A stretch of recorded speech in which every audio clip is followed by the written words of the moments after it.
What is up, everyone, and welcome to the Week 5 edition of The Express. I am Nate Polvogt, your host, joined here by Mr. Kevin Tompkins, the wizard of the math, the wizard of the analytics here at Optimus Fantasy. We wanted to go live last night. Windows updates had another plan for us, so here we are on a Monday. After Kevin's already done clock management for an hour, going through all of the shit show of running backs here, which is fantastic. And make sure after you watch this, guys, go check out Clock Management is on our YouTube channel. But for everyone else, guys, it is great to have you here, and we're going to roll through this slate. We're going to get you in and out of here, but we've got all of the deets from this last weekend. It was a crazy one, Kevin. There were some wild games, some really close games we didn't expect to be close whatsoever. Some blowouts I don't think anybody saw coming. What game, I guess, before we get into the full slate here, stood out the most to you this weekend? Well, stood out to me for negative reasons, I guess. Tennessee beating Arizona and absolutely crushing the Survivor. You know, the Circus Survivor lost half of the pool this week with the Rams losing to the 49ers and Tennessee beating the Arizona Cardinals, who that knocked me out of my Survivor pool. So, but in terms of like actual real life NFL, could be Tampa Bay, could be Tampa and Seattle, which was a fun game. And that you give me a playoff game with that, like I'm down. Sam Darnold became Sam Darnold. We'll talk about that, but that was a very fun game back and forth. Oh, I loved every second of that game. The Tennessee-Arizona game was interesting, too, watching Cam Ward put it together at the end and the mistakes that Arizona made. And it was interesting when we thought Kyler Murray was going to be out with that foot injury. Ends up coming back, didn't matter. But let's get into the first one, Kevin. The Minnesota Vikings narrowly beat the Cleveland Browns 21-17 in London, in the debut of rookie Dillon Gabriel out of Oregon, taking over for Joe Flacco. The rookie has 190 passing yards, 2 touchdowns in this game. Yeah, Gabriel came on pretty slowly. Like the first half was not great, but he targeted the tight ends a lot. I think he went like almost a quarter and a half without even targeting a wide receiver. So like that's going to have to kind of shape up a little bit, but he got Njoku involved. He got Fannin involved. You know, David Njoku had a little bit of an uprising here with 6 for 67, team leading 9 targets and a touchdown. I wouldn't be surprised if Njoku is a big time. Like we've had trade targets the last few years with like obviously Christian McCaffrey and some other guys, but I would not be surprised if David Njoku was dealt. He's on the last year of his contract, still has value, a little bit older. We know the Browns are in a youth movement right now, obviously with Gabriel and Isaiah Bond getting 86% of routes this week. Harold Fannin, Quinshon Judkins. So I'm not sure what like David Njoku does for your team at this point from a real life perspective, but like, I mean, there's some needy teams. Like I think the Chiefs could use David Njoku. Whether it's alongside, I mean, I don't know, they love Noah Gray, but the ability to add like a guy for probably what, a 5th round pick, you could probably trade for David Njoku. I think that'd be pretty nice. And that would obviously open up Fannin for everything. That would open him up to like 80% routes weekly. We know the upside he can bring. I mean, yard 4 for 13, still got in the end zone. Like that's totally fine. If you started him, like he's tight end 14 on the week. It's not like super great.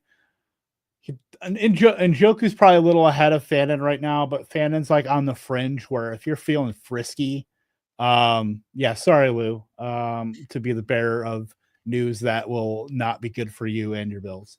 But and then Jerry Jeudy, I pretty much said it.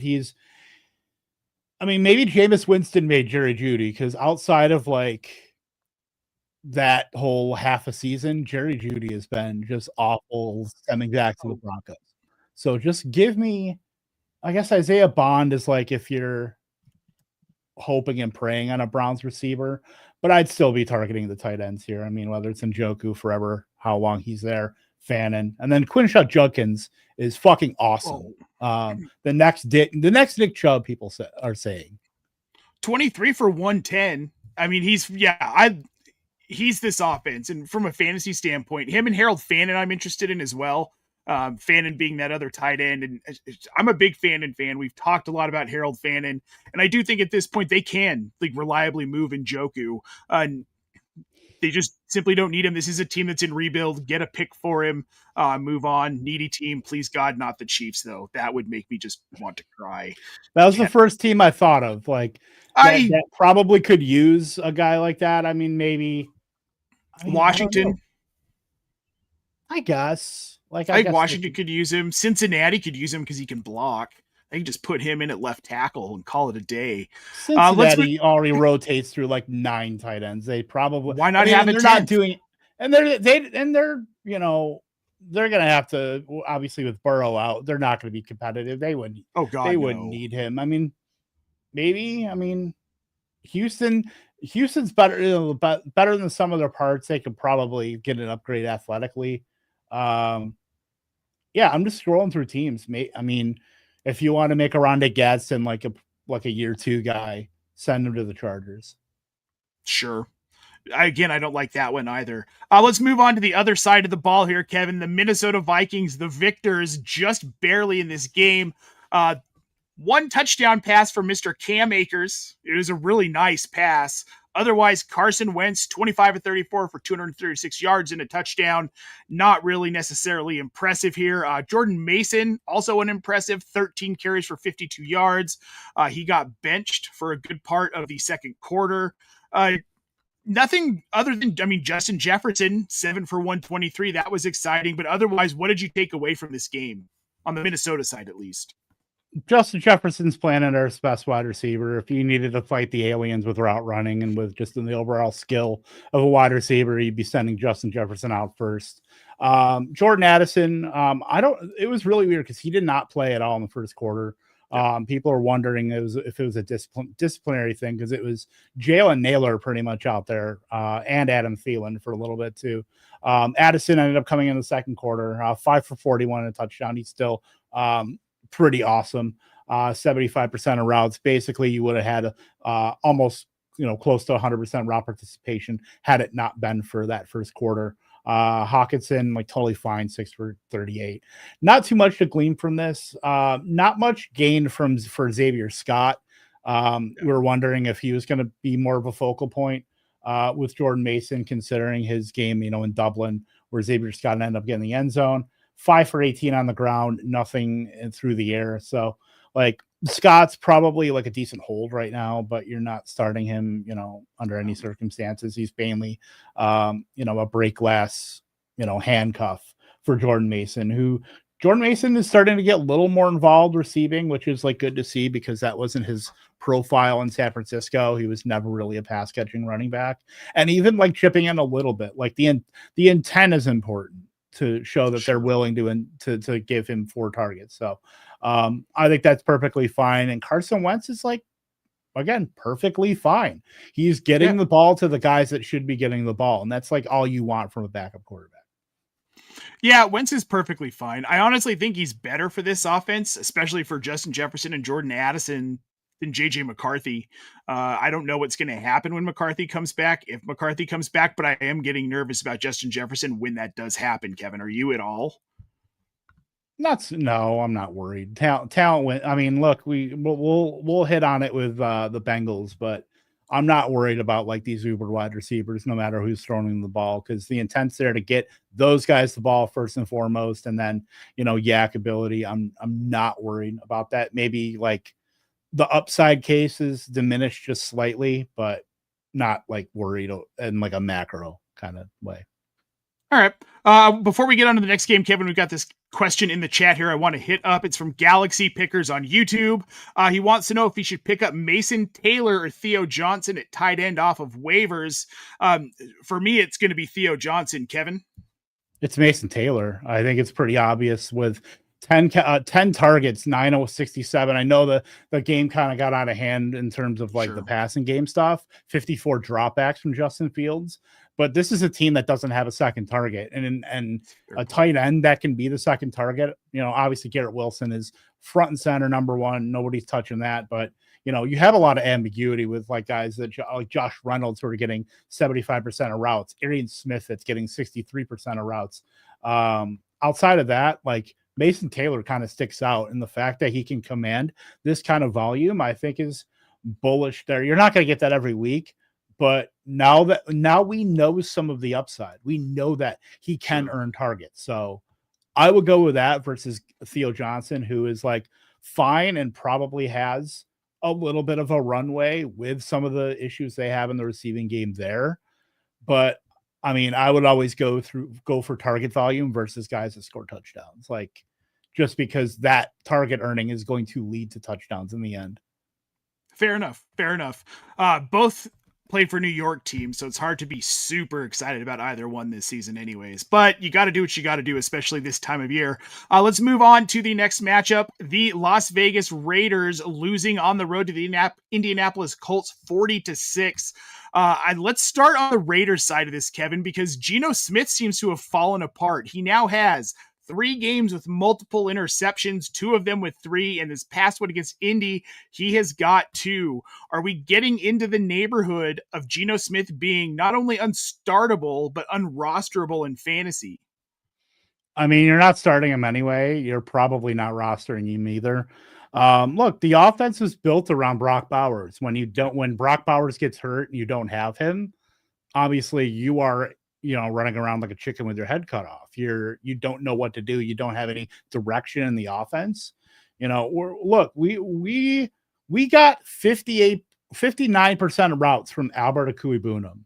I think that should tell you where we are with the Raiders right now.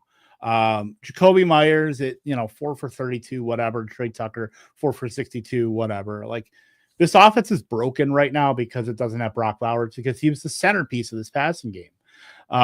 Right now, the centerpiece is going to have to be Ashton Jeanty, 14 for 67. Like, he's been totally fine. Obviously, it wasn't his breakout last week, but like, you'll take 6 targets, 5 for 42 to help buoy that along. And you still RB15, scored almost 16 fantasy points. Like, that's totally fine when you're able to produce on kind of both sides of the coin there on an offense that's just mismanaged, completely broken. Yeah, there's nothing really to talk about here. I think you kind of hammered it all. Without Brock Bowers, this offense is Ashton Jeanty. He wasn't great this past week. Definitely not his breakout week, like you said. So let's go ahead and move on to the Colts side of this. Jonathan Taylor, 3 touchdowns. He gets the hat trick in what amounted to a blowout. It was so bad.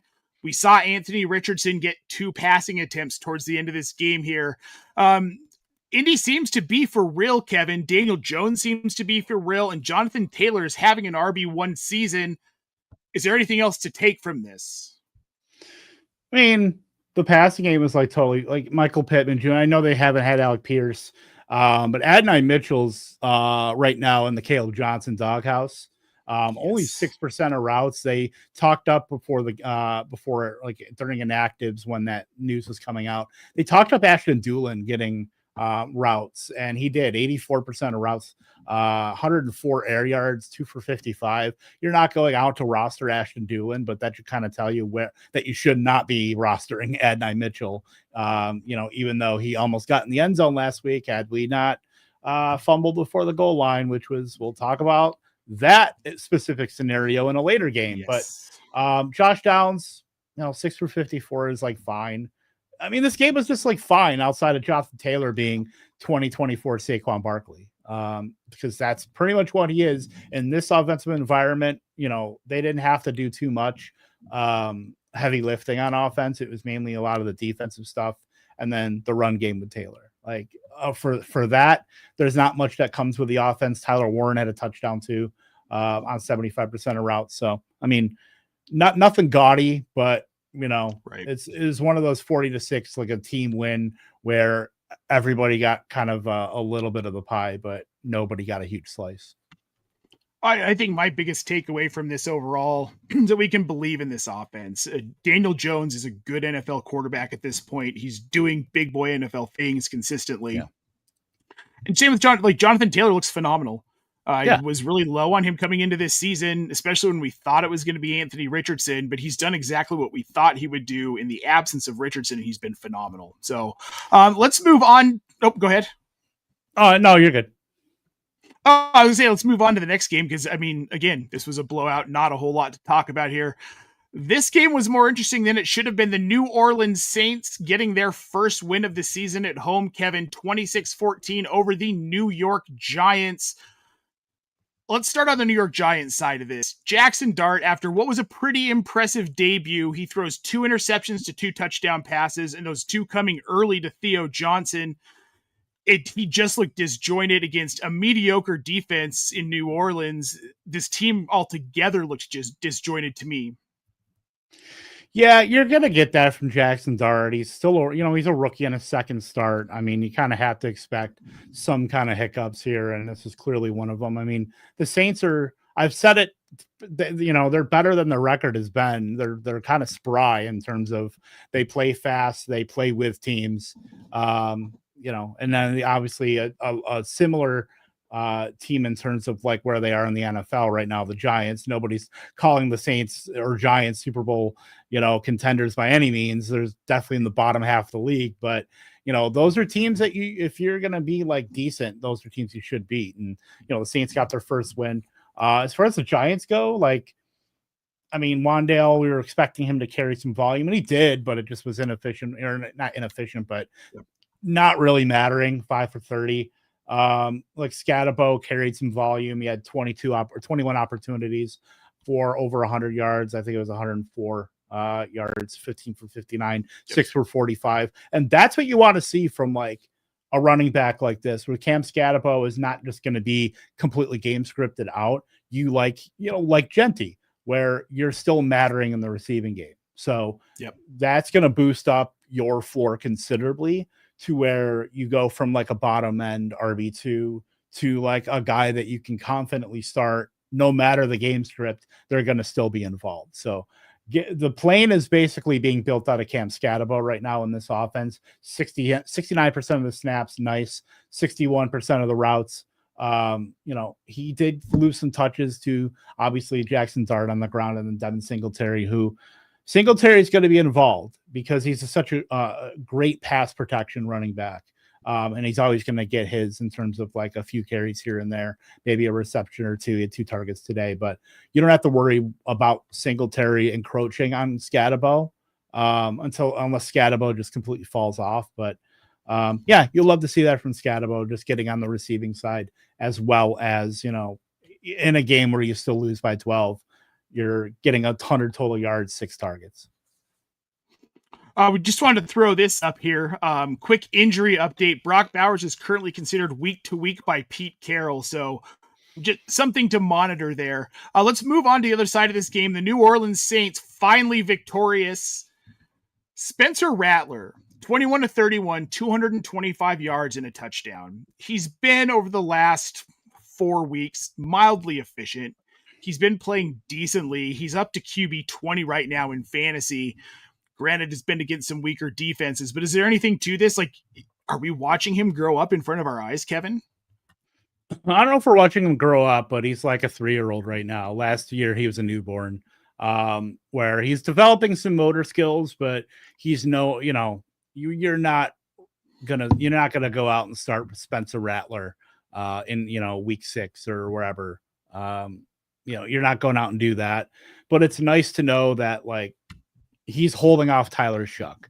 Maybe that's a low bar, whether that's to be, something that's a positive for him. I think it's still probably up for, up to interpretation, but he had a nice throw to Rashid Shaheed on that long touchdown. He's feeding Chris Olave some volume. Weaker game out of Juwan Johnson, 2 for 17. Still a strong role, even with guys like Foster Moreau and Taysom Hill back. By the way, Taysom Hill, 6 rushing attempts, -1 yards. I believe he had a drop back as well. So the Taysom Hill stuff, maybe on the back burner for a little bit. But my main takeaway from this game is look, we talked about it pre-show about Kendry Miller being encroaching a little bit on Alvin Kamara. And Alvin Kamara's looked awful so far this season. One of the lowest success rates of all qualifying backs in the NFL through 5 weeks, down there with Saquon Barkley, Christian McCaffrey. It's not great. And there's a reason why Kendry Miller is encroaching a little bit on Alvin Kamara. So maybe they're finally starting to see like, hey, maybe we need to get another running back involved. I don't think this is a situation where you're going out to start Henry Miller, but I still think he should be rostered probably half of leagues or so. If you're in a deeper league, he should be rostered almost universally. But if you're in like a typical 12-team league, he's probably floating out there. And if you have this bench spot, because I know bench spots are pretty valuable, like he's worth adding to see if this is something that can grow versus adding him after this upcoming week and having to pay 15 to 20% of your fab if he scores a touchdown on like 70 total yards. Yeah, so I just want to throw this out here, and this will be in our Unpacking the NFL Week 5 article that's coming from Carly Major later today. But this is how the snap shares have adjusted through each week, first 5 weeks of the season between Kendre Miller and Alvin Kamara. And I think this is notable. They're at almost a full split here as we go into week 5. Alvin Kamara down from 72% to 53% last week. So like you're saying, I don't think that you necessarily run out and grab Kendre Miller unless you have the spot and you can afford to be speculative on him and see if this continues. But he's definitely worth paying attention to, Kevin, for sure. All right, let's move on to the next game here. We've got the Dallas Cowboys beating up on the New York Jets. This was mostly an unexciting game. I'm going to be honest, I caught some of it here and there. But what I did take away from it is Justin Fields can throw, and they will have him throw the ball if they need to, which is not something I thought a lot of us expected. He gets 2 touchdowns, 46 passing attempts, 283 yards without an interception, only runs the ball 7 times for 26 yards. So let's start on the Jet side of this here. We've got Justin Fields playing well. Breece Hall gets hurt, but he's still 14 carries for 113 yards. The touchdown equity doesn't seem to be there. Garrett Wilson is the only receiver who gets a touchdown in this game. I don't know what to do about this Jets offense. I like Justin Fields. It seems like it's going to be inconsistent the rest of the way, especially against a Dallas defense that you would have thought he would have been able to rush more against. You're not worried at all about Garrett Wilson, no matter how the state of this offense, and this offense has not looked great, in totality, but you're not worried about Garrett Wilson by any means. 6 for 71. He got a late touchdown, which definitely helped in DFS, at least for me. And I know a lot of people play Justin Fields and Garrett Wilson together. So that definitely helped a lot of people. 9 targets, didn't lead the team in targets, though. That was Mason Taylor, 9 for 67 on 83% of routes. I think it's a clear signal that he's stepping up in this passing game when, it's not the highest bar when you're talking about Josh Reynolds and Alan Lazard and Arian Smith and Tyler Johnson, obviously Jeremy Ruckert has been getting snaps. That's whatever. But yeah, it's good to see that someone else is kind of stepping up. And I do want to see if this is something that's going to be, more of a trend moving forward. Like looking at Mason Taylor right now, just looking at what he's done. Pulling up right now. Yeah.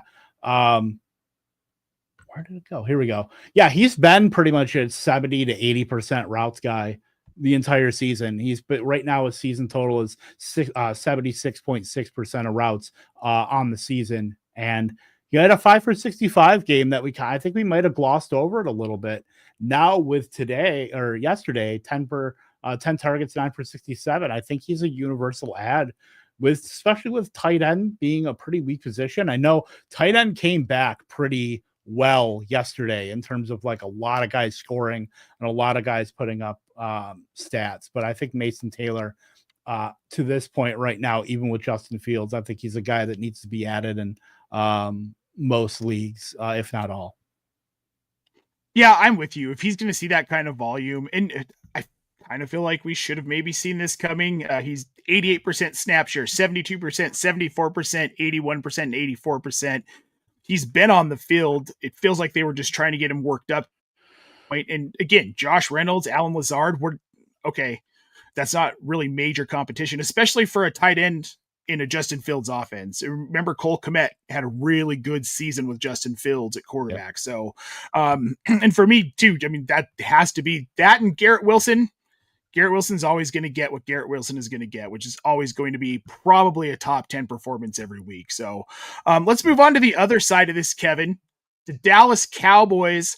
Ryan Flournoy tied with Jake Ferguson for the lead in targets in this game, both getting 9. Flournoy, 6 catches for 114 yards. Is he someone that we should be keeping our eye? No, you really don't think so. With Des Bryant out for God knows how long, if he's going, him and Jake Ferguson, I hear what you're saying, right? Because Jen is as plugged in as everyone else is. She knows what's going on here, and she says, "Who's Ryan Flournoy?" I mean, but here he goes. He gets 9 targets.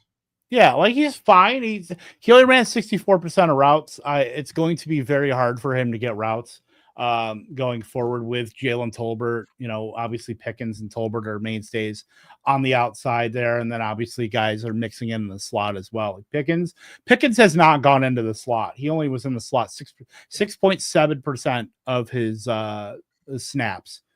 So he is pure X receiver.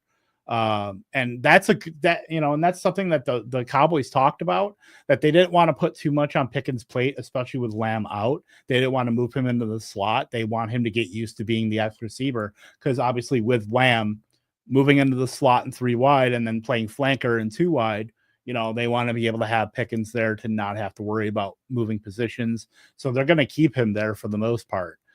It's going to be Tolbert and Flournoy that are going to be apparently Tolbert on the outside and then Flournoy kind of mixing in 11 personnel. Like, that's totally fine, but I don't see like a full-time role here for Flournoy.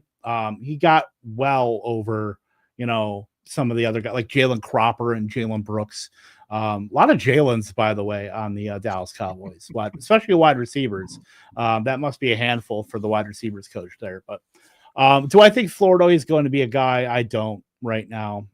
Perhaps, you know, we could certainly be wrong. I think this is more of a blip on the radar right now, but who knows? Something could grow out of that if that's something where maybe him and Tolbert flip-flop and Flournoy's running like 90% of routes. So sure. Deep leagues, you could probably throw a flyer on him. I wouldn't put a lot on Flournoy, maybe $1 or $2 of fab if you're like really wanting to just kind of be the speculative bidder on Flournoy with fab. But like Pickens 2 for 57, a touchdown, awesome. You know, Jake Ferguson 7 for 49, 2 touchdowns. He keeps his tight end 1 season alive. You know, he's been fantastic. Kind of surprisingly, because I've always called him the Dalton Schultz we have at home. But you know, maybe Jake Ferguson's a lot better than Dalton Schultz at this point, certainly. But and then look, Javonte Williams is awesome. 16 for 135 and a touchdown. Absolutely strong role. Been awesome in the metrics in terms of like next gen stat stuff. So who am I to really talk, you know, crap about Javonte Williams? Leading the league, by the way, and positive rush yards over expectation, plus 133 over David Montgomery, over Quinshon Judkins, over J.K. Dobbins, over Bill, over Travis Etienne. So I can't really say anything. 51% success rate as well. Like, yeah, you just throw your hands up. You're like, all right, this is what Javonte Williams is. I was a known Javonte hater heading into the season, maybe a little snake bitten for being a Broncos fan and watching what he did here.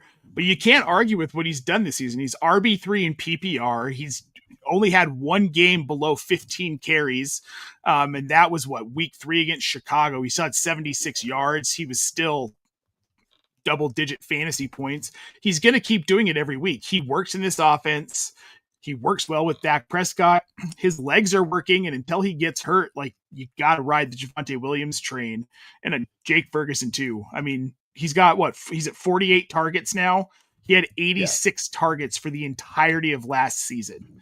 So this is trending more towards what he did in 2023, where he was overall PPR tight end 9, had 102 targets. I think that's more his range this season now. And I kind of think he's being treated as such. And then just to add for like Javonte Williams, 5.7 yards per carry right now. And look, the guys behind him, like Miles Sanders has been hurt. Jaden Blue just got his first game action in the NFL. Like, that is set up, you know, as far as the runway of like guys behind him, where he has no competition for any of his touches right now. It is basically dependent on what the Cowboys want to give him, what Brian Schottenheimer wants to give him. So look, this is a train you got to get on and just ride it as far as it goes. Because look, we have to update our priors. I talked about on clock management, where we can't just look at Javonte as a 7th round guy.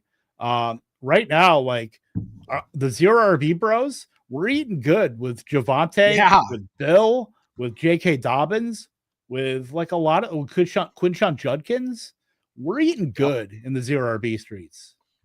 Oh no, 100%. And I have enough Javonte Williams at cost where this has been really good for me, and I'm very pleased. And again, it's going to continue.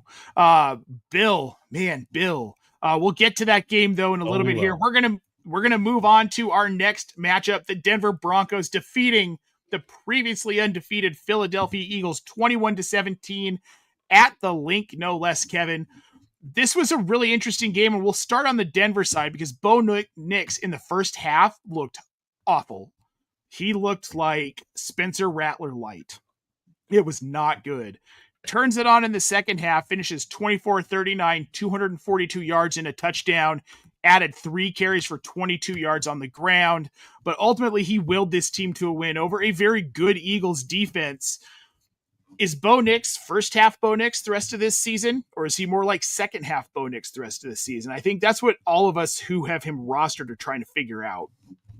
Yeah, Nix is like totally fine in terms of like you're still getting some of the rushing stuff, but God, this like he's gonna have to just hyper target Sutton and like figure out stuff like in terms because the passing volume I don't think is gonna like quite be there. Obviously, it's spread out to the fact that you're getting 10 guys targets every week. In the past, like Cortland Sutton is a lock. I mean, he had that kind of blip where Troy Franklin had that good game, and I think in week 2. But Sutton's been locked in as like the top target, and that you do not have to worry about. Troy Franklin's still like running enough routes. He 79%, but everybody else, nobody over 54%. Evan Ingram and Pat Bryant running the same amount of routes. And Ingram got in the end zone, but even though he was tight end 11 this week, like you can't start him. He doesn't run enough routes. This offense spreads the ball way too much to be able to get, bankable production, especially in tight end. So that's where it gets tough for a guy like Ingram, where we know what he can do if he's like on the field 70% of routes, but he may just not be that player anymore. So this was something where this was my worry with Evan Ingram, where a lot of people were touting him. Everybody wanted to use the word joker to talk about Evan Ingram, but there was always this range of outcome where maybe he's more of a rotational guy with Adam Troutman, with Nate Atkins, with Lucas Krull. And that's exactly what we're seeing. So you want your tight ends at the minimum about 70% of the routes to be able to start them reliably in terms of like getting some play action stuff, getting on the field, just in general.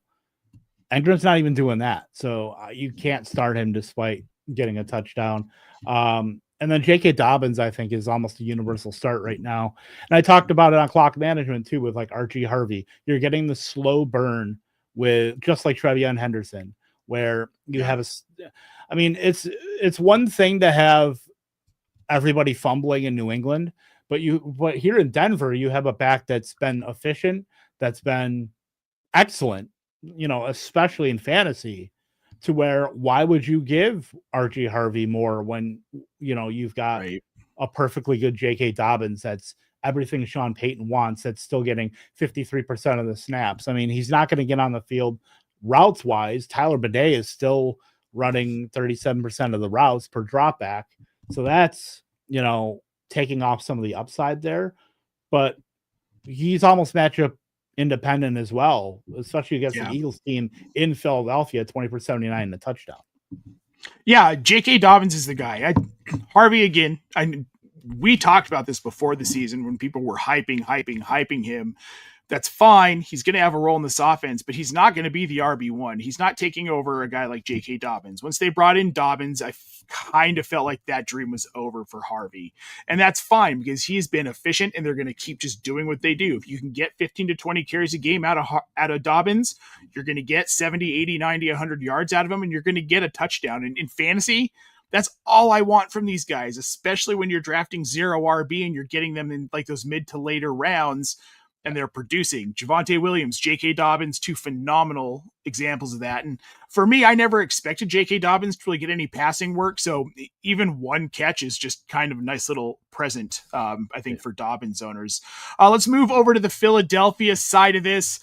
Again, Jalen Hurts did not look phenomenal, but still goes 23 of 38 for 280 and a touchdown. Saquon Barkley, far less impressive, 6 carries for 30 yards. Hurts only has 2 carries for 3 yards in this game. Big receiver being Devontae Smith, 8 catches for 114. He was targeted 10 times. A.J. Brown targeted 8, 5 catches for 43. And that's kind of the gist of the Eagles offense outside of a few receptions by a couple of the tight ends. It's Saquon Barkley. Let's start there. I'm concerned about this. Yeah. Just to give you a little context, among 35 qualified backs right now in success rate being the percentage of your carries that provide positive EPA, Saquon Barkley is dead last in success rate right now, just behind Christian McCaffrey, DeAndre Swift, Achan, Tyler Algier, Isaiah Pacheco. Like he's still RB9, so it's not like you're not starting the guy, but drafting Saquon Barkley in 2025 as if he's a 1-for-1 copy of the 2024 Saquon Barkley, I think was very foolish. I don't think that anybody expected this kind of, this offense being mismanaged like it is. To this game with 45 dropbacks from Jalen Hurts felt very much like almost like a bit. I talked about this earlier today, where it feels like Nick Sirianni was like, AJ Brown and Devonta Smith, you want to complain about getting targets? All right, we'll throw the ball a ton. We'll only give Saquon Barkley 1 carry in the second half. We'll give him 6 total, and we'll see how the offense does. And look, they lost at home to the Broncos. And now, Sirianni wants to go, see what happens when you do that? Trust the coach. That feels like something Sirianni would say. So I wouldn't be surprised if they go completely the other way and just do what they do and give Jalen Hurts like 18 pass attempts next week. Yeah. But yeah, you got volume in the passing game for like once. You got Devonta Smith was, deep shots all over the field, and he was bringing down 8 for 114. He was awesome. AJ Brown just missed a touchdown, but he's 5 for 43. He was like totally fine. Dallas Goedert got in the end zone again. Saquon Barkley got in the end zone, receiving as well. But, I don't glean a lot from this because I think it's just going to flip back to this is what we're doing when we're winning. And unfortunately, it's inefficient Saquon Barkley versus what we had last season. So that's going to be, the ceiling is chopped almost in half when you're looking at what Saquon Barkley can do, in a given week. But I think that's cause for concern for Barkley's like overall fantasy value, where if you're getting RB9, RB10, that's clearly not what you drafted him for. So, a lot of those, owners, unless you just hit the nuts on like rounds 2 through 5, you're probably in pretty bad shape. Yeah, it's not good. It's not good at all. I stayed away from him almost completely.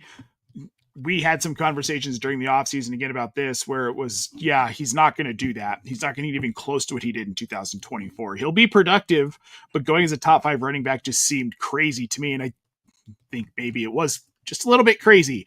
But let's move on to the next matchup on this slate here. We've got the Carolina Panthers eking it out against the lowly Miami Dolphins, 27-24 in Carolina. This was kind of a crazy end. This was oddly one of the more fun games in the fourth quarter on the slate. Yeah. Who would have thought, right? But started out strange. Darren Waller goes off in the first quarter. He gets a touchdown. He has 5 catches for 78 overall on 5 targets. I want to bring this comment into the chat here. Lou threw this in here, and it was something I thought was pretty awesome. If anyone had the pleasure of experiencing Eric Collins calling the Miami Carolina game play-by-play, it was awesome. When Waller caught that touchdown, he goes, "Woo, baby, we're back." And it made me chuckle. Waller's looked good. I really feel like on the Miami side, this is the only thing that and Jalen Waddle, 6 catches for 110 and a touchdown. I don't know that there's much else to talk about. Tua was serviceable. He had 3 touchdown passes, 256 yards. Achane was really disappointing, though, 10 carries for 16. He did catch 6 for 30 and got a touchdown there, but overall, just their running game wasn't going, and they lost to Carolina, Kevin. I think there's a lot to unpack with Miami. There's a lot in there. Okay, so like Achane, 10 for 16 sucks, but the fact that you still put up 15 fantasy points receiving on top of that to be able to salvage your day, we just talked about it with Genty. We just talked about it with Scatabo. Like that's what you want from like backs that you're starting every week, is that you're not completely sunk. If you still RB14 on the week, like you're not completely sunk if you pull up a 10 for 16 game. Like that's awesome for Achane. So we know that's always been in his bag. So obviously Waddle 6 for 110 and a touchdown's awesome. 9 targets, led the team. I was very, very worried. Not worried, but I was wondering how this would play out with obviously no Tyreek Hill.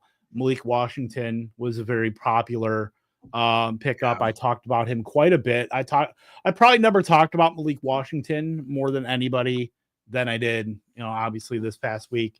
And then I thought Nick Westbrook-Ikhine would be really annoying.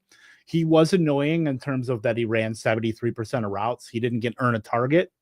Right. But it looks like that Nick Westbrook-Ikhine is going to be the sacrificial X receiver for the Miami Dolphins getting on the field. Jalen Waddle is going to be your Z flanker. Malik Washington is probably going to be your slot guy that comes in, and probably he's not going to stay on the field in 2 wide receiver sets. So that really takes Malik Washington out of like your flex consideration. But he's still going to be able to get some manufactured stuff, which is good. That he's going to stay in like that role. But I was trying to see if like Malik Washington could get some more routes and kind of get a little more floor to where you could start him. 5 targets, 4 targets for 4 receptions for 0 yards. So like not great there. But perhaps it's a burgeoning role. Maybe he's like Josh Downs-ish in a way on a much less competitive offense. So that's where you have to take that. And then in terms of like the target hierarchy, we know that the Miami Dolphins are so condensed. And right now it's looking like it's Jalen Waddle, Devon Achane, and Darren Waller as like the third guy. He's not going to be Jonnu Smith. He's not going to be like 9 for 90 the way he was in a touchdown, but he's probably going to be more downfield dependent. 14-yard ADOT for Darren Waller. That's always been his calling card. Him and like Mark Andrews have always been more downfield targets. More because Darren Waller was a wide receiver before playing tight end. So like it's good to see he's still got some of that. I would kind of pump the brakes on like Darren Waller being like a top like 5 tight end about there because obviously the last 2 weeks have been awesome for him. I think he could be that, but I don't think that. Well, I think he's still a startable almost every week tight end in fantasy based on this utilization going up to 68% of routes. I think that's very interesting. I think he was at 50 last week. So that's good that he's getting like plenty of run. And even with like Julian Hill and Tanner Connor still getting routes, that he's able to rise above that and not get stuck in that like rotational quagmire. This is like the role that we've wanted Evan Engram to be in Denver. And, it's obviously did not come to fruition. So to go from like talking about Evan Engram where he got stuck in a rotation to like the upside case of what if Engram didn't, you're looking at it with Darren Waller right now. Yeah. And I'm interested in acquiring him if he's available. A lot of people were super excited about him during draft season and they were taking him in the later rounds. So he's not widely available, but he's a guy I would target if you need a tight end in your league. And yeah, this offense is really condensed. I'm still not interested in Tua. And we have to remember too, Kevin, this was against the Carolina Panthers. It's not like this was against a good team. So we'll see. Jalen Waddle, I mean, I kind of expected this. We figured he'd see the lion's share of the target, 6 catches for 110. Again, I don't know that any of this is going to be sustainable long-term in this offense. We'll just have to see over the next couple of weeks. Let me toss something at you before we go to the next before we go to Carolina. Rest of the season, Darren Waller or Hunter Henry? Oh boy. Probably gonna stick with Henry just because it's a known entity. I think I would take Darren Waller there. Just because of the Really? condensed. Would you rather have him or Dallas Goedert? Waller. Waller. Waller or Juwan Johnson? Dude, 2 weeks ago would have been Juwan Johnson, but yeah, Darren Waller probably at this point. Waller or Mark Andrews? Oh boy. I would probably consider Waller over Andrews. You're looking at it's a top. Okay, that's a top 6 tight end right now. Okay. Just you're looking at all those guys in the periphery of, fantasy points per game in PPR. Hunter Henry is tight end 5 right now. Goddard's tight end 8. If you're taking him over like those guys, obviously I'd probably still take like Tucker Kraft over Waller, but I think it's closer than people want to realize. So I think right now Darren Waller is the top 6 tight end. With this utilization, if he's going to be getting targets in like that condensed trio of Waddle, Waller, HN, and then the fact that he's ramping up his routes as well, I think he very well could be the most productive part of this offense, receiving part of this offense. As we get down, he could be the guy that opens everything up for like HN underneath, for Waddle underneath, underneath an intermediate. Waller could still be like a deep threat. Like he still has the athleticism. Like he's looked really good. He's playing like he wants Kelsey Plum back. That's where we're at right now. I don't think he's getting her back, man. But but he put up a pretty compelling case. Let's move over to the Carolina side. Bryce Young again, unexciting, 19 of 30, 198 yards, 2 touchdowns and an interception, gets sacked 3 times, a QBR of 38. But the real story here, I think there's 2 stories here. Ted McMillan, 6 for 73. I don't think it matters how bad Bryce Young plays. Ted McMillan is the guy in that offense. Not that that's surprising. But then Rico Dowdle, Kevin, 23 carries for 206 yards and a touchdown. The boy just went off without Chuba Hubbard. Yeah, the role is strong. 67% of snaps, 51% of routes. This was a ride the hot hand if there ever was one. Rico Dowdle might be the worst 200-yard rusher in NFL history. Not to say Rico Dowdle's bad, because he's not. But you gotta understand Carolina was riding pretty high and just fed him the ball, and he was on the Jordan Flu game or Walt Frazier game. Like he was, the NBA Jam. He's on fire.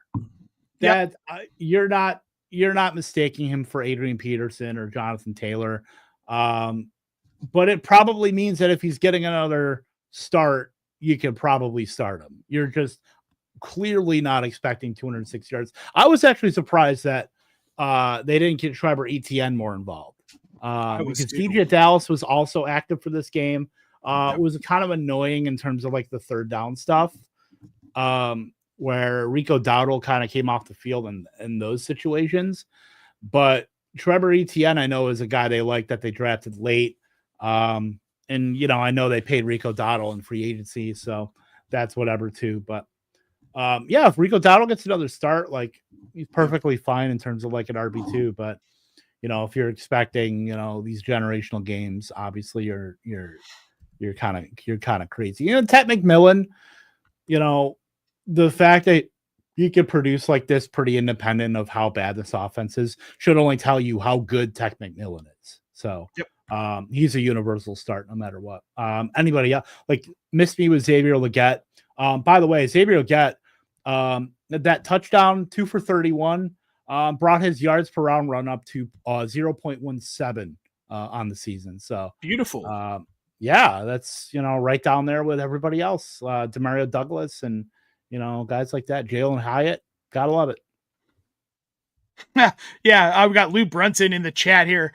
Dowdle had to get pulled late in the game because of cramps due to carrying the Panthers on his back, or he'd have gone for 300. I mean, Miami's bad. Miami is they're a bad team. They're a bad defense. If you're battling with Carolina and losing, you're bad. I mean, we'll talk about Atlanta here later because they're bad too. But let's move on to the next one, Kevin, because I'm tired about talking about these mid teams. We're going to go over to a surprising matchup. Houston destroying the Baltimore Ravens 44-10. Houston is very mid, but apparently Baltimore. We go from the mid teams to another mid team that happened to blow out a team without their quarterback. And that's all it is. That is, if Lamar Jackson is in this game, you can probably reverse the score. But that's how much Lamar Jackson means to this Baltimore team. You think you set the tape? You think you set the tape to the NFL league office to be like, you want to snub me for MVP? You want to give it to the guy who just got engaged to an actress? Let's. Is she? I don't know why she's famous. I'm going to be honest. I think she's an actress. I think she sings too. Got like bless her. That's cute and all. Lamar Jackson should have won MVP last season. He 100% should have won MVP. Well, okay. Cooper Rush goes 14-20 for 179 yards, 3 interceptions. Derrick Henry, 15 carries for 33 yards and 1 touchdown. Without Lamar Jackson, is Derrick Henry startable? Yeah, I know that seems like a silly question, but I mean, you got to start him, but you run without Lamar Jackson, you run the risk of being game scripted out in a lot of weeks. Yep. So that's the danger with Derrick Henry. And yeah, he got in the end zone. It kind of salvaged a little bit, but you're always going to have Justice Hill out there running routes. Look, they took Keaton Mitchell out of the mothballs. They took Chris Johnson in 2025 out of the mothballs with Keaton Mitchell. So I think that might be a little bit interesting as well if he's going to end up working in tandem with, I don't know if it's in tandem, but if he's going to be taking a little bit off the top of Henry, I mean, that downgrades him just a little bit. But you're still starting Derrick Henry. You know what Derrick. Yeah. Week 1 against Buffalo. Lou knows. I'll just say that. But and I only said that because he said that. So But in terms of like the passing game, like Zay Flowers is really your only start. Even like guy like Mark Andrews, I don't think you can start with Cooper Rush there. The passing game is clearly less than without Lamar Jackson's efficiency. Like you can start Zay Flowers as like a flex play, but other than that, you're praying for Lamar Jackson to get back. Yep, you're just praying for Lamar. All right, let's get back to the Houston side, or get over to the Houston side, rather. CJ Stroud putting in a decent performance for the first time all season. He goes 23-27 for 244 and 4 touchdowns against Baltimore. All that Woody Marks hype. He goes 7 for 24 on the ground. No targets. Well, he had 1 target, no catches, no yards. Nick Chubb leads the backfield, 11 for 61 and a touchdown. What did you take away from Houston? I mean, I don't think you can take a ton away because of the matchup and the lack of Lamar Jackson, the lack of scoring on the Baltimore side. But are they getting better, or is this just still a mid team that got lucky one week because Lamar Jackson was out? Baltimore's defense is pretty terrible. I think they're right there with like Miami in terms of, especially in the passing defense. So even a guy like CJ Stroud could take advantage. Obviously, when you have Nico Collins, that certainly helps things too. Yep. Missed me with Xavier Hutchinson, like in totality, 71% of the routes, caught 2 touchdowns. Missing, and I think it was, I forget who said it, but they were basically had an all-pro team that was missing from their defense. Had like $125 million of their salary cap that was inactive. So that's obviously tough to not have too. But Jalen Noel got loose for a touchdown. That was a nice little play that they had from like, I think it's 7-8 yards out. But it's still a really annoying like route share. Like even Nico Collins got pulled. A lot of their starters got pulled, so you can't glean too much from it, but they still play Christian Kirk maybe a little too much. They play Xavier Hutchinson way too much. They want to get some of these rookies out there. You would hope, but that's a slow burn too. Dalton Schultz is like fine. He's running routes. It's whatever. 5 for 60 on 6 targets. And then the running game, 12 opportunities for Nick Chubb, 8 for Woody Marks. I think that was a sign of assuming rational coaching going wrong, because we always assume that it's going to be just an upward climb for guys like Woody Marks, where it's probably more stairs than anything versus like the elevator, where it's going to be, he's going to get there more probably of like the Bucky Irving kind of way, where Rashad White was annoyingly used in the first like 6-7 games. Bucky Irving was still producing. It just wasn't quite there. And then you finally got the flippening, in like week 9, week 10, where it's all right, we're seeding this backfield to Woody Marks, and Nick Chubb is going to be involved no matter what. Right. And probably going to be very annoying for anybody that rosters Woody Marks, but we just can't expect it to have one game and then boom, like it's flipped. I think that's kind of foolish, but we just have to kind of stay the course of Woody Marks and just accept right now that he's probably a low end RB2, more of a flex play right now in good matchups to outside, he's not a universal start by any means right now. No, it would be nice if he was. And given Nick Chubb's volatility health-wise, there could be a point where he does end up taking over this backfield out of necessity. But more than likely, you're right. It's going to be a slow burn. Let's move on. I don't think there's too much more to talk about here. Let's move on to a game that, we might have even less to talk about. The Tennessee Titans getting their first win, and rookie quarterback Cam Ward getting his first win this weekend over the Arizona Cardinals, 22-21 on the road, no less. Cam Ward's heroics in the fourth quarter get them this win. Also, a dumb fumble by one Emari DeMercado did not help the Arizona Cardinals lose this game or try and even win this game. I'll start on the Tennessee side here, because Cam Ward, despite not throwing a touchdown pass, 21-39 for 265. It's probably the most efficient passing game we've seen out of him. Calvin Ridley leads the team in targets with 10. He goes 5 for 131. Next up was Chikakonkwo and Gunnar Helm, the two tight ends, both getting 5 targets, along with Chimere Dike, who also had 5. Very spread out offense outside of really Calvin Ridley. Nothing to be too excited about. I don't think there's anything even to really take away from this really necessarily, other than Cam Ward's growing and he'll get there eventually. Yeah. That's a very slow escalator. That might be the escalator Donald Trump was on at the United Nations building, in terms of getting Cam Ward, up to where we want him to be. But a league leading 176 air yards from Calvin Ridley. So the intent was there to get him the ball deep. It may not have worked too well. 5 for 131 though, it did hit on a couple. And then I think the real, you got to worry a little bit about Chikakonkwo. If for some reason in deeper league you're starting him, Gunnar Helm might be right on his heels. Almost matched him in routes, play more snaps than Chikakonkwo. So I think it might be a point where maybe they've seen enough. They want to see more of Gunnar Helm versus we've seen enough of Chikakonkwo.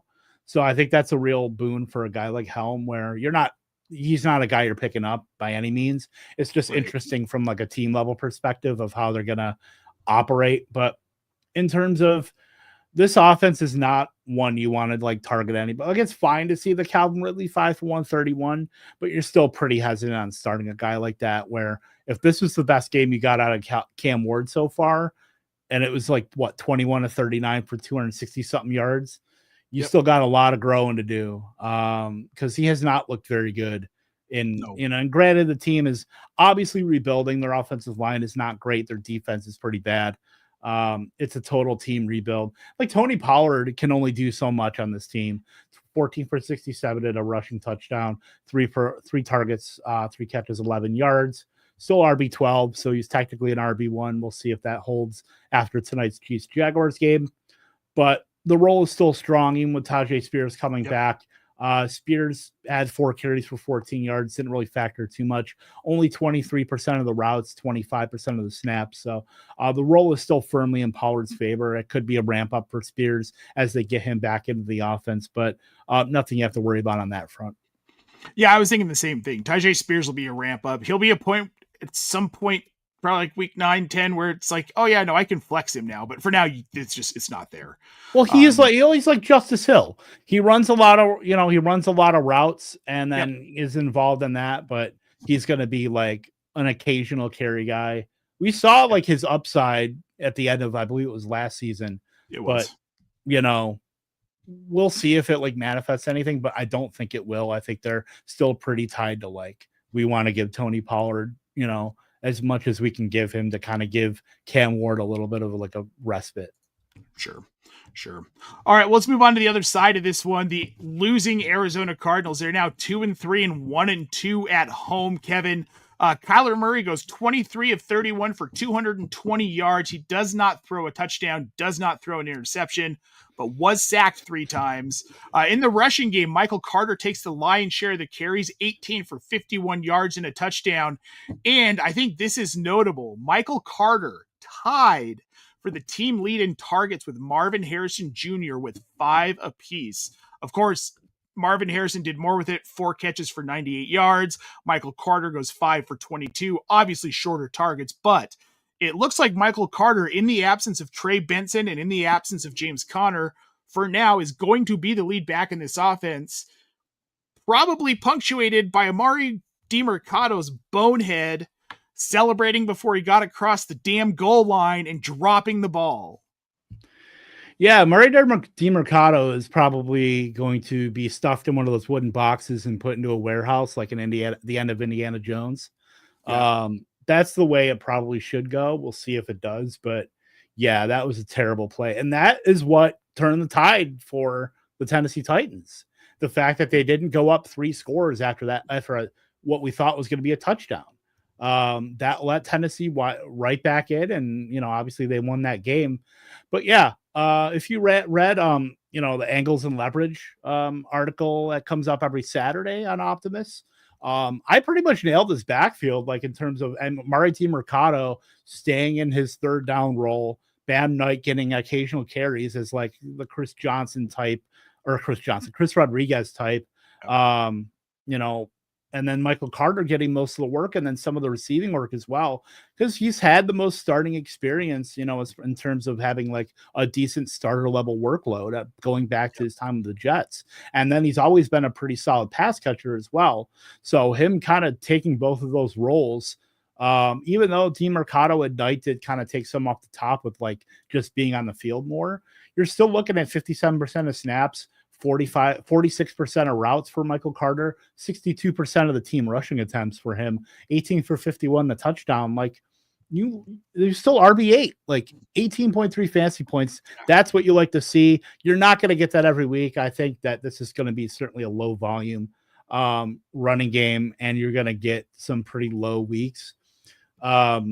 I'm not looking at Michael Carter as anything more than like a very low end RB2, just because I think with this Cardinals offense, it's going to be very volatile. Their offensive line is still not great. They're a defensive team that's going to be built on, stopping people. They're more, Cardinals are always one of the more underwhelming teams every year based on, compared to their expectation, and not shocked at all that this was the team that lost to the Tennessee Titans, that gave up everything to Cam Ward and Calvin Ridley. Like, not surprised at all. Passing game stuff, obviously Trey McBride, 7 targets, led the team, 5 for 41. Fine. Rolls strong as it should be. Marvin Harrison, 4 for 98. They have a lot of riffraff there with like the Michael Wilsons, Dorches, Zay Jones that you really don't have to worry about. But it's like sneakily condensed, but they still kind of spread the ball out. But yeah, that's all I got. Yeah. Well, let's move on to the next matchup then, Kevin. We have got what's probably my favorite game of the weekend. The Tampa Bay Buccaneers eking it out against the Seattle Seahawks, 38-35 in Seattle. Sam Darnold's a real boy, Kevin. He played very, very well in this game, even though they ended up losing here. That's Sam Darnold. All right. For fantasy, it doesn't matter. You take the good. You take the bad with the good. Exactly. It's like when we were starting Carson Wentz in an emergency, but he goes 28 for 34, 341 yards, 4 touchdowns, and 1 real bad interception. spread the ball out decently. We had 6 catches for Cooper Kupp, 8 for Jackson Smith-Njigba, 7 for AJ Barner, 9, 9, and 7 targets between those two. But Jackson Smith-Njigba, 132 yards and a touchdown in a shootout. You love to see it. I love to see it less. It almost cost me a Kings Classic matchup against Fitz, but just narrowly didn't. Thank God. But this offense looks to be productive now, like reliably productive in Seattle. Yeah, like JSN's fucking great in terms of like when you're talking about guys that are probably going to be first round picks next season in fantasy. JSN is probably right there with Nico Collins. And, you know, obviously you were taking Malik Nabers there, but like that kind of like cohort of wide receivers that, you know, you're probably drafting him at like the 108 next year and you feel good about it. That's where we're at with JSN. So you love to see that. Cooper Kupp is like totally fine. 8 targets, 6 for 59. He's strong role. You're always going to have that. Torrey Horton scored a touchdown, which was nice to see. It would be nice to get him like a ramp up to where if you have 11 personnel, where he's getting a lot more, you know, on the field a lot more. We don't quite have that yet, but we're getting some efficiency, which is really nice to see, and production. AJ Barner has Dalton Kincaid syndrome, where he's productive when he is on the field. His targets per route run are going to be awesome, 35% this week, but he doesn't run enough routes to where you can't establish a floor with a guy like that. You're always going to have Elijah Arroyo there, who Barner had 59% of routes. Elijah Arroyo had 44%. Blocking tight end Eric Saubert had 15%. So you're always going to have all those tight ends kind of mixing in with Barner, who is not he's a pretty slow tight end as it is. Like I think Andrew Cooper's done a lot of work with tight ends that run slower than a 4.7 40. Have always been behind the 8 ball in terms of target earning and fantasy production. So I'm pretty sure Barner falls into that category. Sure. And then, you know, they got Zach Charbonnet on the field a lot, 50% of routes, 57% of snaps. And then it was a completely split backfield in terms of like Ken Walker, 10 for 86, Charbonnet 9 for 36 and a touchdown. Charbonnet had a catch for 12 yards. Ken Walker had a catch for 0 yards. But I mean, I think I'm still starting Ken Walker over Charbonnet if you had to give me the choice there, but they love Zach Charbonnet almost for whatever reason, where you want to see Walker get a lot more because I think he has better like what you want in fantasy versus Charbonnet, who's more of like a compiler in terms of what he does on the ground and then just compiling stuff through the air versus like Zach. You're much less likely to get the Zach Charbonnet 67-yard touchdown than you are the Ken Walker 67% touchdown. Right. Like that's what you want in terms of like the long speed, being able to be explosive. That's all Ken Walker. So that's where I would take Ken Walker in, like if I had to decide between those two. But like Charbonnet's worked himself in to be like, especially in bye weeks, like a low end flex. So he feels totally fine there.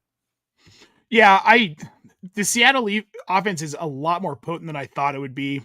I didn't expect the split between Charbonnet and Ken Walker. I really thought that Ken Walker was going to take over, but he's been way more productive. 8.6 yards per carry last week, and it just kind of seems to be his thing. He's more productive with his carries all across the board.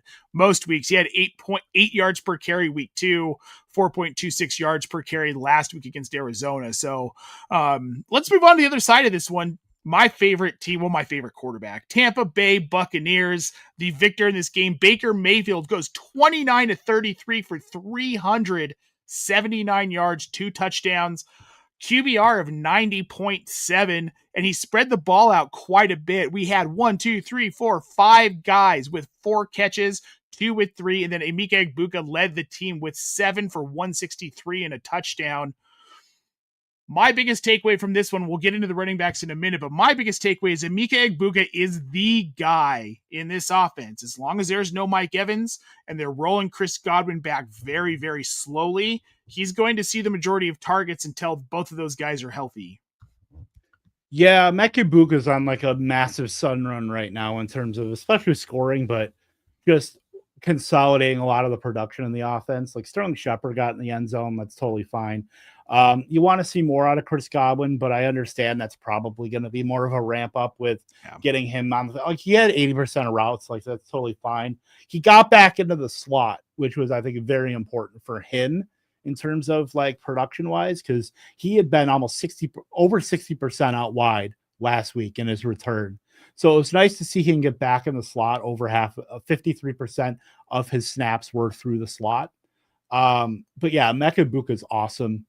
K-Dot even got involved today where he's been all exercise, all-star for all tight ends, 4 for 81 on 5 targets. So like, that's totally fine. Rachaad White, we were expecting quite a pretty hefty roll out of him and maybe some from Sean Tucker.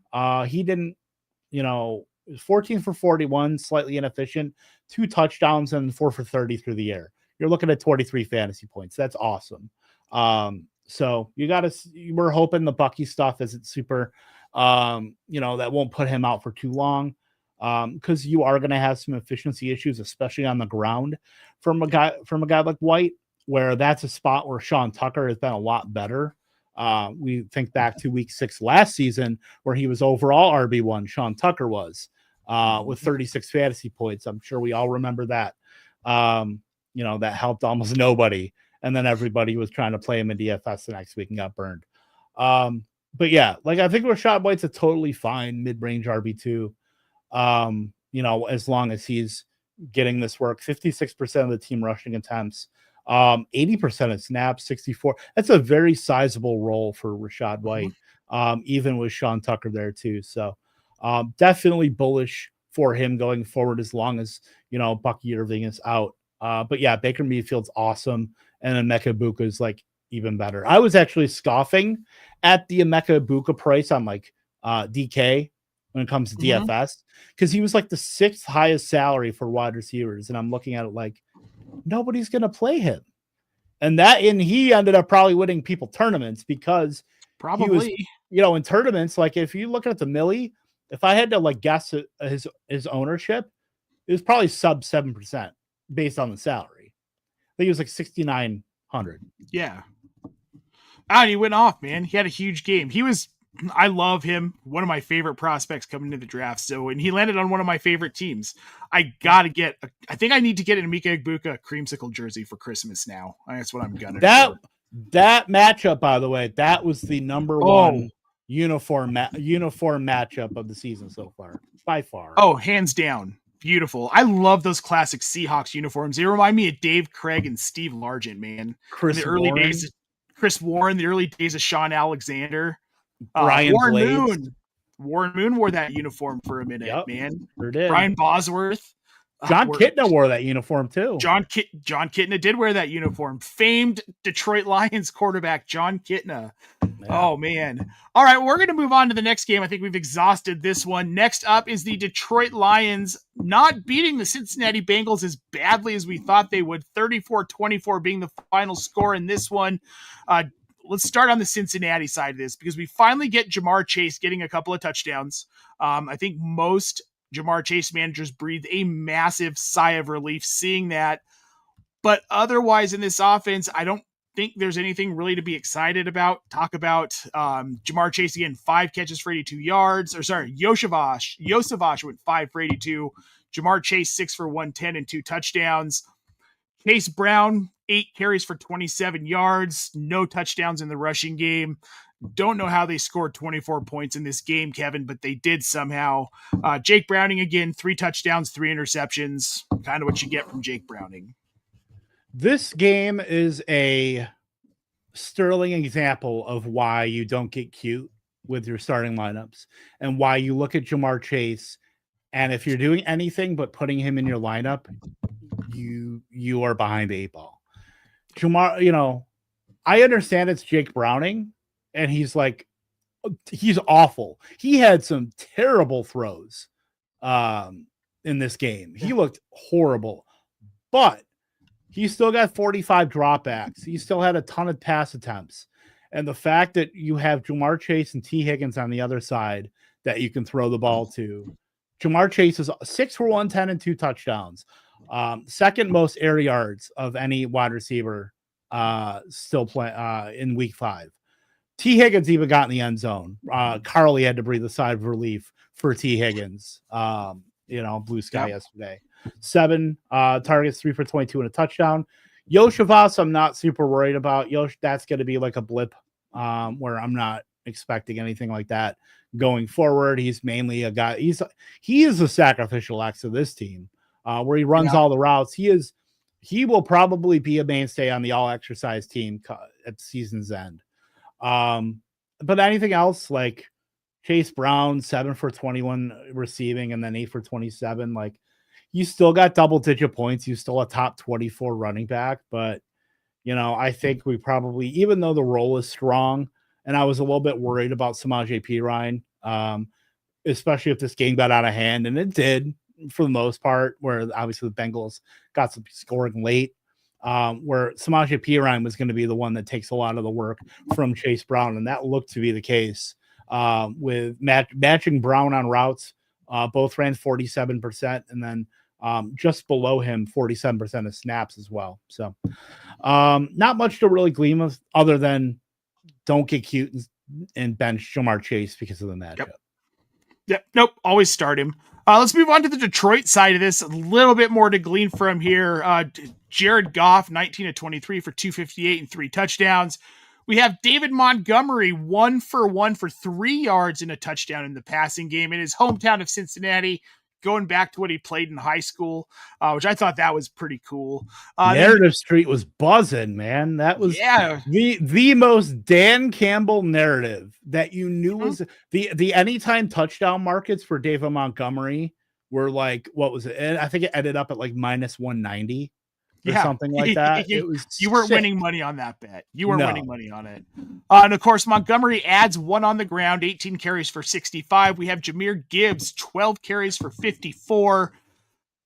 The big story on the receiving side, Amon-Ra, 8 catches for 100 yards. He doesn't get in the end zone, but he gets his every week.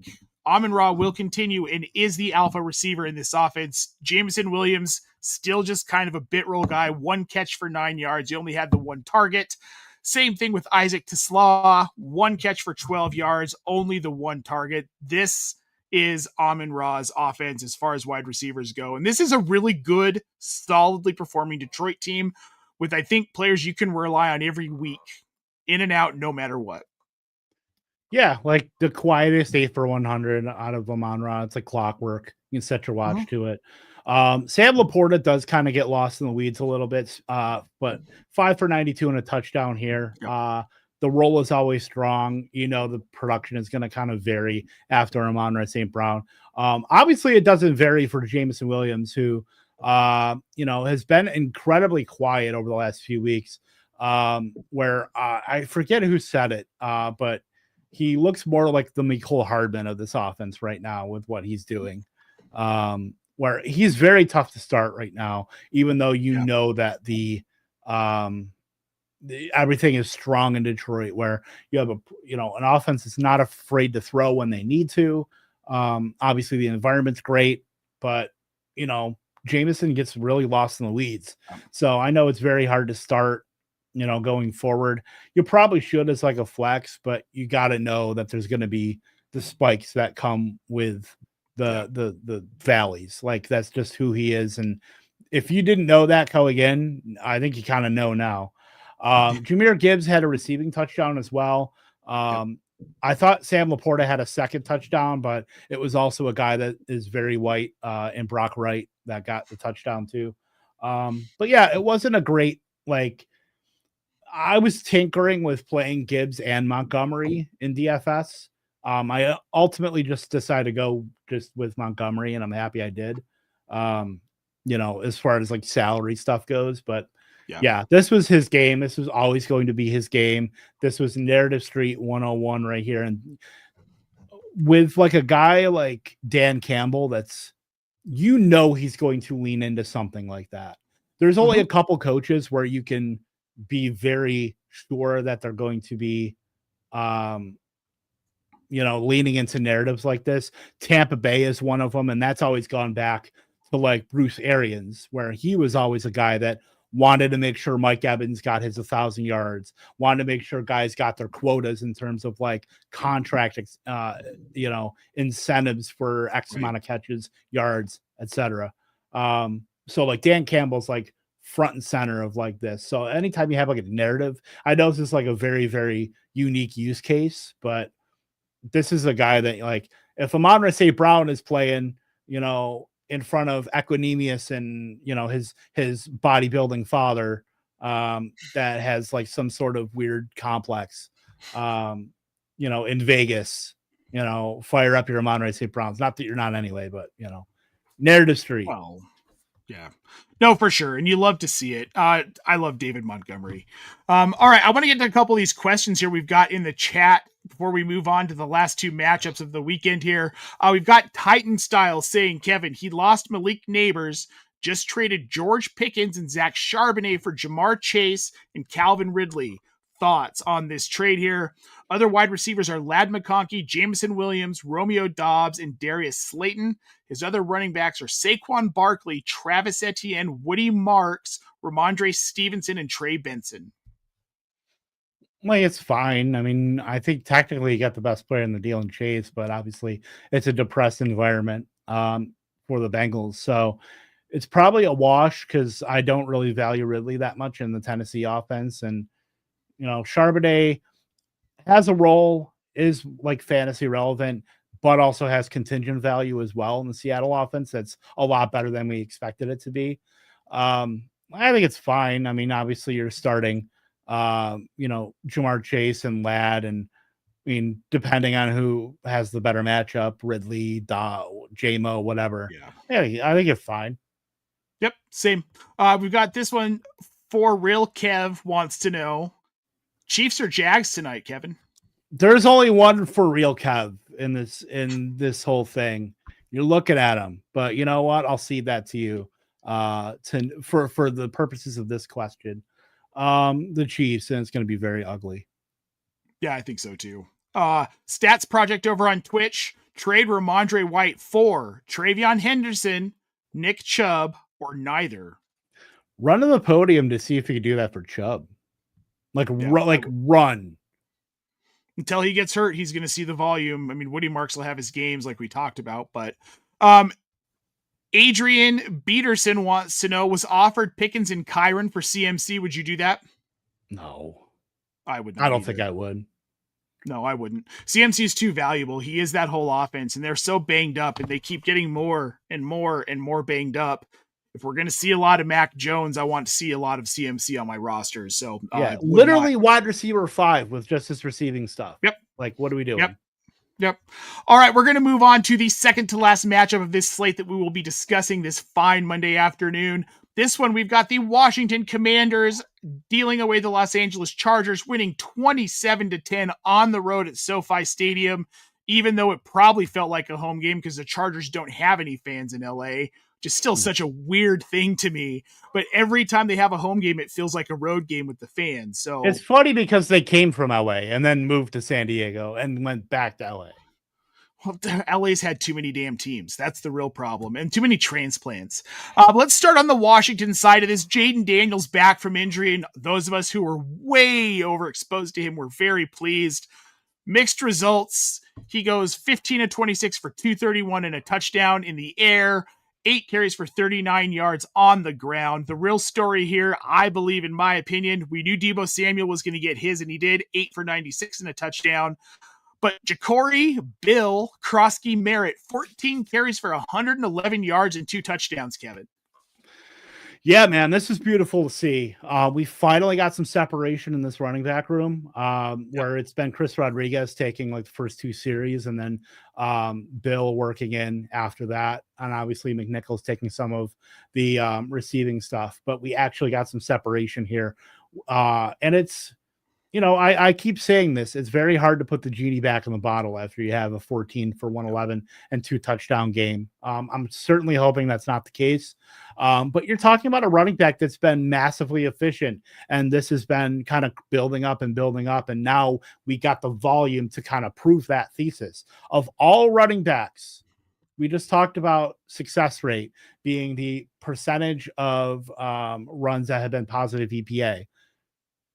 60.5% of Ja'Cory Krosky-Merritt's rushes this season have been positive EPA, leading all qualified rushers in the NFL over Kyra Williams, over Javonte, over Jahmyr Gibbs, over James Cook, over Breece Hall, over Bijan, over Tony Pollard, over Ken Walker, Jordan Mason, you name it, everyone.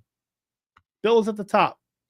Yep. So this should have happened sooner, but I'm, just be glad it happened at all. So yeah, exactly.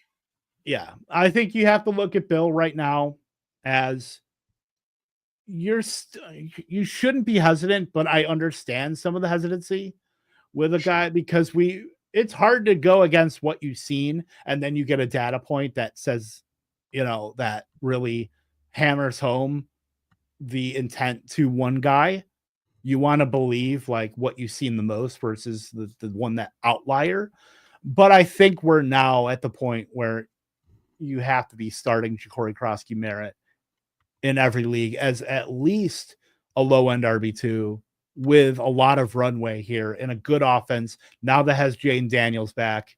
Yeah, I'm all about Bill going forward here because they cleared out a lot of the riffraff. Like Chris Rodriguez only had 5 carries for 7 yards.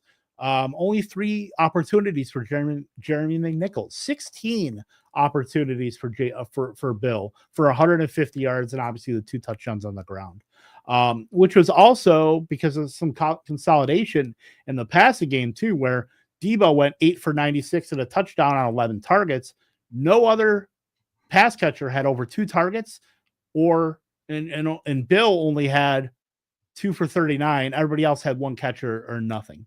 So very, very condensed here in terms of the passing game stuff. But Bill was the highlight, the, gold star, probably my favorite note of all of week 5 is the rise of Bill. Well, he's running back 5 this week before we head into the Monday night game with 26 PPR points. This was inevitable. And like you said, they cleared out the riffraff, right? Chris Rodriguez getting 5 carries for 7 yards, wildly inefficient. Jeremy Nichols getting the 1 carry for 6. And I think that's kind of these Rodriguez and Nichols. I think this is their ceiling for volume in this offense now that we've seen what JCM can do. This was a perfect week to do it because this is a week where you really didn't want to overburden Jaden Daniels with a lot of volume and a lot of work if you could avoid it because he's coming back from an injury and specifically a leg injury. And they did bring him back slow. I think the consolidation of targets kind of changes. Obviously, when we get Terry McLaurin back from injury, whenever that is, he's going to get his share back. But Debo's a guy I want to start every week, and I didn't think we were going to have that in this offense. I thought he was a little bit washed, and as it turns out, he's not washed. So, which is great. And I'm excited to see Jaden Daniels back. Me and my 5 leagues, it just got decimated without him. Except Ryan Flournoy saved my ass yesterday in Kings Classic. I picked him up at 5 minutes before kickoff, and it worked out for me. Oh, boy. I know, man. I know. That was like the luckiest. Let's move on to the other side of this. Really, again, not a lot to talk about other than maybe some concern here. Justin Herbert going 22 of 29 for 166 yards, 1 touchdown and 1 interception, was sacked 4 times for 24 yards. Herbert also led the team in rushing, 4 carries for 60 to Omarion Hampton's 12 for 44. Keenan Allen's the team's leading receiver, 5 catches for 58 yards. Ladd McConkey gets in the end zone. He only had 5 catches for 39 yards. And that kind of sums up this offense. Quentin Johnston at a disappointing 4 for 40. Keenan Allen, again, we kind of touched on him. Nothing super impressive from him. 5 for 58. 9 targets led the team. Yeah, passing game Chargers were death by 1,000 cuts, but they were the ones who died. It was nice to see Ladd McConkey get in the end zone, though, and shut some people up about the Quentin Johnston, wide receiver 1 ascension. Do I think Quentin Johnston's going to have a lot, he's going to have better weeks? Absolutely. He already has. But I think Ladd McConkey, I think dispelled some of the, Quentin Johnston, then Keenan Allen, and then Ladd McConkey kind of stuff. But yeah, I think the main thing with it's Omarion Hampton and his injury. left Washington, left that game was seen in a walking boot, to where now if we got a multi-week absence here, it's gross, man, because you're looking at Hassan Haskins taking early down work, Kamani Vidal taking passing game work. You're looking at a complete split that you don't really want a part of. Like, you could probably got to bid a couple bucks on Hassan Haskins, and then you're hoping and praying for a touchdown. But yeah, he's not going to see anywhere close to the volume here. But yeah, so I mean, yeah, that's basically it is neither. We've seen how Hassan Haskins is. We've seen enough of Kamani Vidal to know he's probably not a difference maker. This sucks for the Amari Hampton stuff because obviously he got a great run out in the first week of the season. And then you had Najee where he was still kind of being worked in, but Najee was a thorn in his side. Obviously, Najee got hurt. Amari Hampton had this awesome runway. Now Hampton got hurt. So it's really, and obviously Joe Alt and Rashawn Slater are out as well. So, it feels like the Chargers have always just been decimated piece by piece with injury over the past, like, almost decade now. It sucks, but it is what it is. It's football, I suppose. Yep. All right. Well, let's move on to the last game in this slate that we're going to talk about this fine, wonderful, amazing afternoon. We've got the somewhat exciting yet somewhat snooze fest of the Patriots defeating the Buffalo Bills last night, 23-20 on Sunday Night Football. Drake May goes 22 of 30 on the New England side of this here, 273 yards. He also has 3 carries for 12, but New England does all of their scoring on the ground. 2 touchdowns from Ramondre Stevenson. But here's the fun part of the Stevenson line. He had 7 carries for 14 yards. Was that the fun part you said? That was the fun part? I thought it was fun. Funny. Maybe it's more funny, but it was fun. It had the letters FUN in it.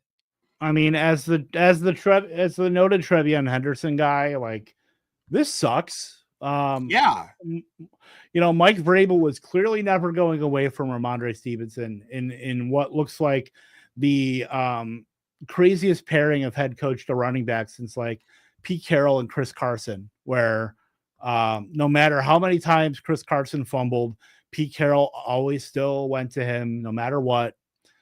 That looks to be what we're doing with Ramondre. The fact that we're still giving Antonio Gibson run immediately after Stevenson fumbled, it sucks. We're getting, we said the RJ Harvey slow burn. We're looking at like the slowest burn in recorded history with Trevion Henderson. Yeah. Eventually we're going to get some kind of, we're going to get a blow up game and we're all going to be dancing in the streets and it's all going to be great. But, for right now, it's hard. Yeah. I mean, and that's the thing. It's only 5 games. And I know we're in a society where we want all the good stuff. We want it all and we want it right now, immediately. But we have to exercise some patience. But I know fantasy teams can't exactly be patient, especially if you're 2-3 or 1-4 or, right. 0-5. Hopefully it's not the case there. So that's where it makes it tough to where you have to get production. And if you drafted Trevion Henderson like the 6th round, and this is what you're getting, you're basically getting the RB 40. Yeah. It's a tough pill to swallow. Passing game wise, like 10 for 146 in the Stephon Diggs revenge game. Drake May is awesome. What he's done with like this receiving core, I think is damn near miraculous, because obviously the whole is much greater than the sum of their parts. Stephon Diggs is still only running like 64% of routes. Nobody else in this passing game matters outside of like Hunter Henry, and even he's like hit or miss to where I would take a Darren Waller over him. Just based on some of the how spread out these targets are. But like Stephon Diggs in the last couple weeks has been putting his stamp and saying, all right, MFers, I'm like the top target on this team. I'm not going to get DeMario Douglas, for the first 3 weeks of the season like I was. So I think you can start him as like a pretty decent flex option, but other than that, you're not starting anybody else here. You're probably not even starting Trevion Henderson. You feel not great about starting Ramondre, but I don't blame you if you're, that hard up for production that you're clearly going to get because Mike Vrabel doesn't know any better. Touchdown equity. That's Sure. what Ramondre is. He's touchdown. It's gross, but there. That's what it is. It is gross. Let's go to the Bills side of this one here, Kevin. Josh Allen, 22 of 31 for 253 and 2 touchdowns, throws an interception. Also, the team's leading rusher, 9 carries for 53 yards. James Cook right behind him, 15 carries for 49. Dalton Kincaid leading the way with receiving. He had 6 catches for 108 yards. The touchdowns coming from Curtis Samuel and Keon Coleman. This offense, I don't know. I didn't expect them to lose this game. I didn't expect it to be even really very close. I thought this offense was going to be a lot better against New England. This game was at home in Buffalo. To see James Cook below 50 yards rushing is concerning. I don't think it's a concern moving forward. This is just weird to see from a team that's been so offensively destructive all season. No, they ran into Christian Gonzalez, who had a really good game. Sure. They ran into Drake May, who had a really good game, and a motivated Stephon Diggs that were able to kind of paper over the stuff that they did in the run game. But the Bills were pretty uninspiring here, and the passing game is always going to be pretty uninspiring. Dalton Kincaid 6 for 108 was like fine, and you probably started him, in a decent amount of leagues. It's just the route volume is like not usually. This is like where he lies. They turned over the ball. Turned the ball over 3 times. Obviously doesn't help, but Keon Coleman is like, you never feel good about him, even though, you get some route volume there, 70%. Khalil Shakir feels the best out of like all those guys in terms of like consistent week to week involvement and production on that involvement. Ran the most routes, 72.5% there. So he's like the guy you feel the best about. James Cook, not worried because the role is so strong every week. He's put a big gap between himself and Ray Davis and Ty Johnson. So not worried at all with James Cook. I think he's been phenomenal and will continue to be so. Every team loses games like this, and it is what it is. So like macro level, I'm not worried at all. Yeah, I'm not either. It's a division game on Sunday Night Football. Think they're going to wear those white jerseys again, though? Probably not. Probably not. I hated them. It was too hard to see the damn numbers, man. They needed like the not like the ice blue outline, but they needed like their normal like blue outline. Yes, I think that would have been very much so. I think those uniforms are cool. I think the helmets were really cool. But the helmets were great. But the sports superstition of when you put out a uniform and then you lose at home in that uniform, you can't take that. You're putting that thing in mothballs. Exactly. You're putting that away with Amari DiMercato. Yep. And Caleb Johnson. That's going to do it for us with this slate here, Kevin. We got a couple of questions I want to get to in the chat before we roll out of here. We got Cinco DeManger, the manager of our Optimus News account on Blue Sky, optimusnews.bluesky.social. Please go check that out. She is dropping news before anyone else over there on Blue Sky. It'll keep you ahead of your league mates, and we would really appreciate the follows, guys. She wants to know, though, Kevin, what are we doing about Brian Thomas Jr.? He's a flex. You're probably starting him. You're hoping that he can kind of get off some of the schneid because he had a better game against San Francisco, 5 for 49. It's really the efficiency because you were looking at 24 targets and just 7 catches on those targets through 3 weeks. So, you're just hoping some of the risk stuff is okay, that the efficiency can come back in this offense because Brian Thomas is going to have to lead it. There's nobody else that really, Travis Hunter isn't getting used. If he's going to get the fact that he didn't really do too much, 3 for 42 on a week where he played, I think 9 defensive snaps for Hunter. The fact that you're still getting like Parker Washington and De'Ami Brown involved, Brenton Strange has been like the most consistent player in their offense. But I'm a little worried about Brian Thomas Jr., but I think he's like slowly trending up. I think this week, against Kansas City, I think it's tough. They still have Seattle and the Rams before they had to hit their bye. So I think that's tough too. But I don't think Brian Thomas Jr. is just like bad all of a sudden. So I think you still got to roll him out as like a mid-range wide receiver 3 to like a pretty good flex play. Yep. No, I don't disagree. The talent's there. It's just this offense that worries me in general. George C's got this one over on YouTube, Kevin. He's up by 19 points heading into the weekend. His opponent has the Chiefs defense and Isaiah Pacheco. He's got Brenton Strange. He wants to know if we think he's good to go and to win this weekend. I mean, I think so. Yeah, I think you're Pacheco. You're probably not banking on anything more than like 8 to 10 points. Yep. You're probably fine with the Chiefs defense to get a couple turnovers. I think you're good. Sure. Yep. He's got one more question for us. Who the hell can you trade Chase Brown for, Kevin? Or put him in a package for? Yeah, you're not going to be able to move Chase Brown at this point. You can't trade Chase Brown. Nobody wants him, unfortunately. And it's not his fault, really. It's the Joe Burrow going down, and the offense kind of tanked with it. It's a bad run out, really. It's not anything. It's a bad line. Yeah, it is what it is. Yeah. And and I know it sucks. Trust me, I have a couple Chase Brown teams too, and those teams are pretty much sunk. But yeah, like it is what it is, and I don't think anybody really has a lot of optimism on Chase Brown to where you have to sell him. You're going to have to trade him for pennies on the dollar if you do trade him. Yep. We've got this one from the Average Texan 1. What do we think about Woody Marks and his role moving forward? They've been thinking about picking him up off the waiver wire, Kevin. We did touch on this right now. Yeah, I'm going to tell you, we touched on it here, but I go over to my clock management video. I did talk about Woody Marks when the report card grade. I went very in depth about Woody Marks rest of season. I do think he's certainly worth picking up over the waiver. Absolutely. If he's out there on waivers, go pick him up.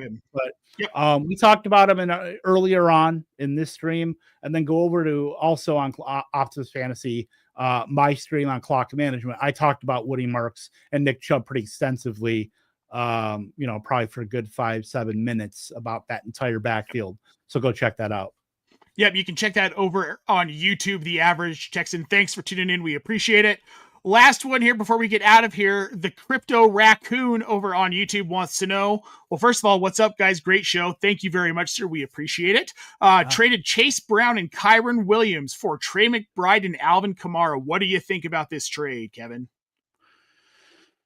I think it's about even, but, Brown and Kamara are both very, obviously lower end guys right now based on the states of their offenses and how they're being utilized. And then, obviously if you're trading Kyron, you're probably pretty good at running back and Brown and needed the tight end. So I think you're fine. Yep. I think so too. I think it was a good deal. Real quick here, Adrian Peterson, we did answer this earlier, but I'll give it back to you real quick. Do not make that deal. Make sure that don't do it. Don't do it. And we agree with you. Hit that like button, guys, and make sure you subscribe while you're here. Whether you're watching us on the replay, you're listening to the audio version, or you're watching live now, we definitely would appreciate those likes and those subscribes. We have a lot coming the rest of the week. If you're new here, Kevin was earlier live with clock management going through the running backs. I will be back this evening with Evan Sather for the Waiver Wire show at 8 p.m. Eastern Standard Time. If we didn't get to your questions, go ahead. I was just going to say before, we're on the road to 500, but we need 2 more subscribers to get there. Two more. We would love it. If you're not subscribed, it's free. Help us out. Look, let us get to 5. We like those round numbers. Certainly. Yeah. We don't like it hanging to 498. No, and maybe we'll throw a party. We'll have we'll get the party team, the party planning committee on it for us, right? There you go. Yeah. If you are watching or listening to the audio version here and you have questions for us, head over to our Discord channel. We have waiver wire advice, dynasty discussions, best NFL bets, DF advice, and lots more. The link is in the show description. And after you're done, head on over to tools.optimusfantasy.com. 25% off your first 4 months with the promo code OptimusFall. It's all of the data tools, the snap analyzers, the red zone analyzers. It's going to show you the players that are about to bust out so you can set your lineups and get ahead of your league mates. Folks, thank you so much for tuning in today. Like I said, I'll be back tonight with Evan Sather at 8 p.m. Eastern Standard Time to roll through your waiver wire options as we head into week 6. Until then, I'm Nate Polvogt. He's Kevin Tompkins. We'll see you next week.